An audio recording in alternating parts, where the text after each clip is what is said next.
C'est pas beau de commencer un live en buvant de l'eau comme ça, de l'eau cristalline, histoire de faire bien de la pub. Oui les gars, j'étais en train de faire mon sport et tu vois, je me suis dit bon, j'ai déjà fait un live à midi, mais je vais faire un live ce soir. Pourquoi ? Parce que tout simplement, il faut parler de cette défaite de l'équipe de France. Je rappelle, une défaite qui est quand même face au 47e FIFA. Hop là, malgré que voilà, il y a quand même une bonne équipe de Côte d'Ivoire. On va s'avouer, il y a quand même un écart de niveau. Hein.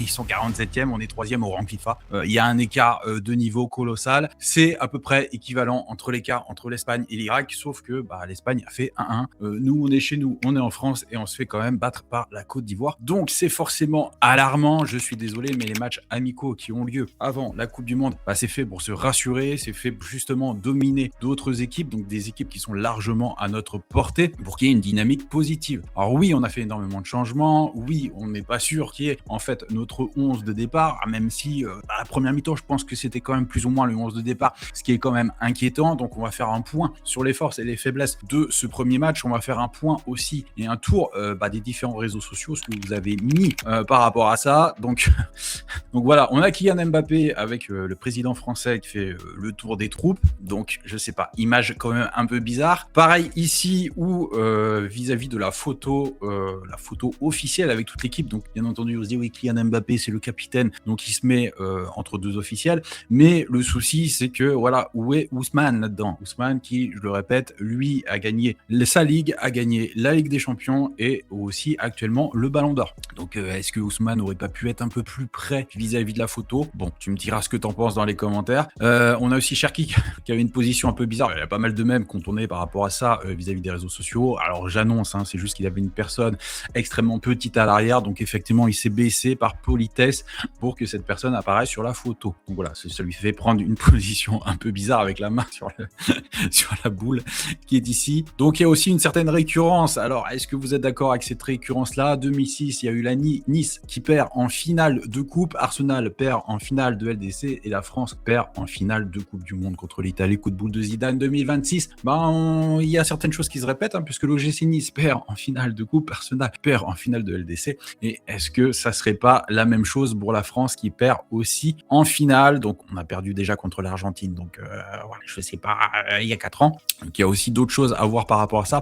Est-ce que vous êtes d'accord par rapport au ranking qui a été fait par un certain site, donc au classement par rapport au Ballon d'Or ? Donc on retrouve un parisien, donc Dembélé premier et Kvaratskhelia au 5e. On a Harry Kane 4e, 3e Mbappé et 2 Lamine Yamal. Moi je suis pas fan de Lamine, même s'il fait de grandes choses, il est encore jeune. Mais c'est vrai qu'avec le FC Barcelone, ils ont pas été loin en Ligue des Champions, donc à voir.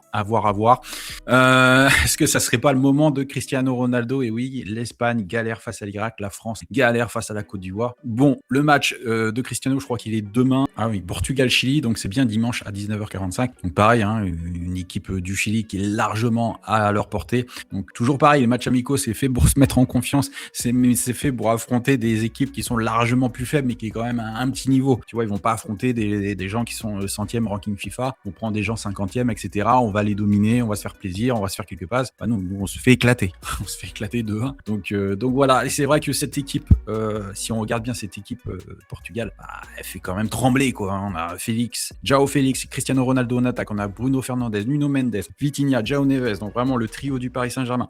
João Cancelo, on a Inacio, on a Diaz et on a Araujo, donc vraiment une très très belle équipe avec Diego Costa au goal. Il y a cette photo qui tourne qui est assez marrante avec Doué et ses 2 Ligues des Champions, avec Vinicius et ses 2 Ligues des Champions et avec Lamine Yamal et son enceinte Bluetooth. Que dire par rapport à celle-ci ? Imaginez montrer cette image en 2017 et oui, à l'époque où Dembélé était encore jeune joueur, il n'avait pas de trophée et c'est vrai qu'aujourd'hui il y a plus de trophées que Neymar. C'est fou, que ça soit en termes de Ligue des Champions, que ça soit en termes de Coupe du Monde ou que ce soit en termes de Ballon d'Or, alors que Neymar c'est un nom qui est bien plus reconnu, mais c'est vrai qu'en termes de trophées, Dembélé nous met un peu la caisse, il lui met la caisse. Un peu dans la même lignée quand on compare les trophées de Mbappé et de Dembélé, donc en 2021 quand Dembélé était encore à Barcelone et en 2026, il a tout raflé en peu de temps Dembélé, alors que Kylian est resté plus ou moins au même endroit. Dembélé a fait la pire performance de l'histoire des finales de LDC et il a été meilleur que toute l'équipe d'Arsenal réunie. Voilà, donc je trouvais ça assez marrant parce que on peut toujours discuter sur le pire match, oui, il n'a pas été tranchant, etc., même s'il n'a pas tremblé durant la séance de pénalty, durant son pénalty plutôt.